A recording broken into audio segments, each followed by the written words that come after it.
Excuse me, do you live here? No, I wish I did. I'm actually the selling agent, but come with me, I can give you a quick tour around. Bang, bang, bang, bang.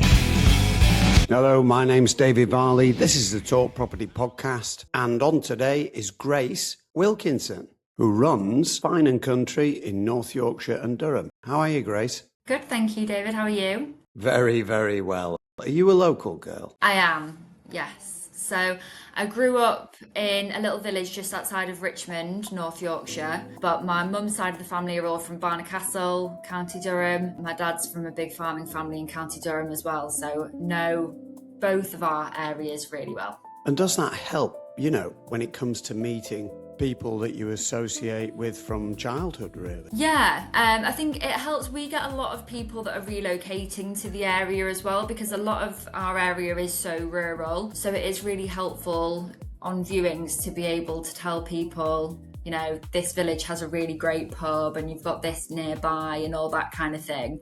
I think it solidifies you as the expert, even if it's just that you have really good pub knowledge. Nothing wrong with that. James Carver told me that you worked for Carver Residential some years back, and when he got the phone call recently, I could come back, he was absolutely over the moon. Tell me about your experience before and now.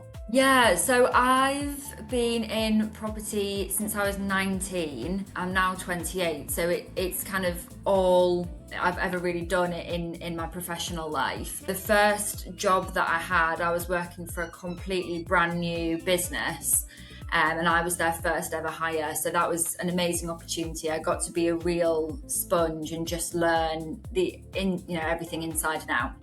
Then I worked for Carver's at their Richmond office, and that was, again, a really, really good experience. Worked really closely with James during that time and just kind of loved everything that the business was about. I lived in Leeds for about 2.5 years as well, and during that time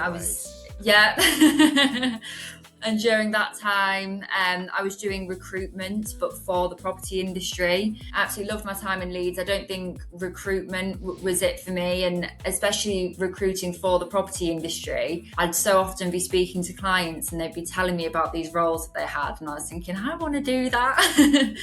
And then I decided to move back. My partner was just outside of Richmond, North Yorkshire. I actually met him through working at Carver's, so I have James and Henry to thank for that as well. So I reached out to James and said, do you have anything going at Carver's at the moment? I'd love to come back. And he said, we don't have any opportunities at Carver's at the moment, but would you like to join us doing Fine & Country? And I was like, yes, absolutely. So yeah. Perfect. So in terms of Fine & Country, what do you think sets them apart at the high end of the market? I think the difference with Fine & Country is that it's a real network. You're genuinely encouraged to work alongside your colleagues, both nationally and internationally. You're in group chats with them. There's Teams calls once a week where agents across the Fine & Country network are brainstorming and talking about, what issues are they facing at the moment, or what's going really well for them at the minute. There are real referrals happening all the time.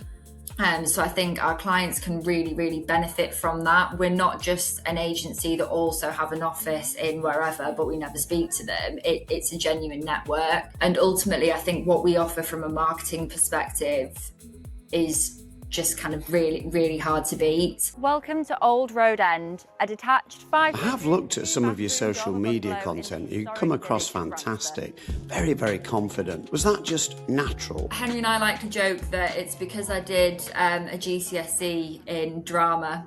So maybe that's why it works. I don't know. I think you just kind of get used to it. And I also think the longer I've been doing it, I spend so much time on my Instagram looking at what other agents are doing. I mean, there's so many agencies in America that do, amazing videos. And then when you get inspiration like that, I think it makes it not awkward being in front of the camera. When you just stand there with no idea of what you're going to say or what you're going to do, it can be quite overwhelming. But once you get into it and start being creative, I think it makes it a lot easier. You've got a character called Seb, and he shoots your property videos and uploads them to data capture through HomeOnFilm, and we edit the videos for you. What's your feedback on that? Using HomeOnFilm is a complete no-brainer. There are at least 2 properties that we sold last year that I can think of off the top of my head, where they came from somebody who had watched the video and input their details, weren't necessarily thinking about immediately booking a viewing.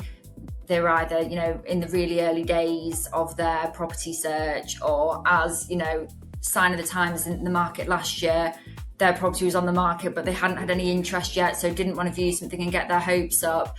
And being able to either nurture that buyer until they were at a proceedable point, or say, look, because we do all the viewings ourselves, to say, look, you're not wasting my time. If you want to come for an hour and have a look around, and if it's not for you, that's fine. And then they result in deals. Would that person have still ended up reaching out and arranging a viewing if it wasn't for that?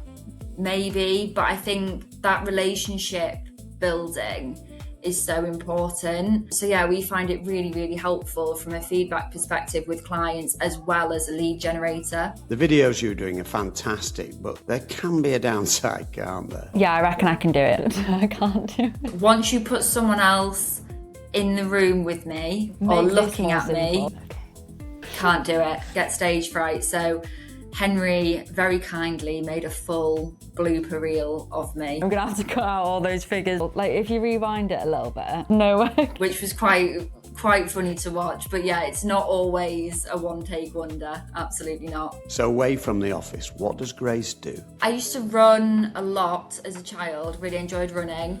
And I'm getting back into that at the moment. James has talked me into signing up to a 10k race. He would. Yeah, exactly. At least he hasn't, roped me into any ultra marathons or anything like that yet. I think I can do the 10k. So I'm training for that at the moment. I do reformer Pilates as well. I enjoy being active. This is a job that, one, you're out and about all the time, but 2, sometimes it can be quite emotional, this job, which I don't think a lot of people maybe realise about estate agency. So I find it quite nice when I finish work, either going and doing a Pilates class or going for a run, and then I feel like I've switched off. I read a lot as well, and then weekends tend to be going for a big walk, being local to North Yorkshire and the Yorkshire Dales, when you've got just the most beautiful scenery on your doorstep. I like to make the most of that every weekend and go out somewhere and do a big walk. Delighted to have you on today. It's been fantastic talking to you, Grace, and I wish you all the luck in the world. Thank you. I love the way you walk. I love the way you talk. When you walk that walk.